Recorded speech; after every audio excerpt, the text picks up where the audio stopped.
Israel ने किया बड़ा खुलासा। ईरान और इजराइल के बीच चल रही जंग को दी हवा। इजराइल खुलेआम दे रहा हूती नेताओं को मारने और ईरान को तबाह करने की धमकी। ईरान और इजराइल के बीच फिर से जंग का माहौल बन रहा है। इसी साल अप्रैल में ईरान और इजराइल के बीच जंग शुरू हुई थी। सबसे पहले इजराइल ने बमबारी की थी, फिर ईरान की तरफ से हमले हुए। इजराइल पर आरोप था कि उसने हमास नेता हानिया की हत्या की है।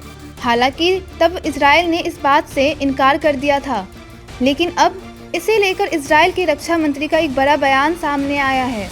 इजराइल के रक्षा मंत्री काट्ज ने खुद कहा है, जुलाई 2024 में जब इस्माइल हानिया की मौत हुई थी, तब इजराइल ने ही इस ऑपरेशन को अंजाम दिया था। आपको बता दें कि काट्ज ने यह बात सोमवार 23 दिसंबर को कही है। इस बयान से तेहरान और इजराइल के बीच का माहौल काफ़ी बिगड़ सकता है।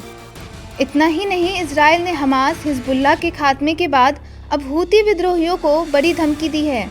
इजराइल के रक्षा मंत्री ने कहा कि इन दिनों जब हूती आतंकी संगठन इजराइल पर मिसाइलें दाग रहा है, तब मैं एक स्पष्ट संदेश देना चाहता हूं कि हमने हमास को हराया, हमने हिजबुल्लाह को हराया, हमने ईरान की रक्षा प्रणालियों को खत्म किया और हमने सीरिया में असद शासन को पलट दिया। हम यमन में हूती आतंकवादी संगठन को भी गंभीर झटका देंगे। आपको बता दें कि ईरान द्वारा समर्थित हूती समूह यमन में सक्रिय है, जो पिछले 1 साल से लाल सागर में वाणिज्यिक शिपिंग को निशाना बना रहा है और इजराइल पर एक समुद्री नाकाबंदी लागू करने का प्रयास कर रहा है, जिसके बाद इजराइल का यह बयान सामने आया है। News report इंडिया.com।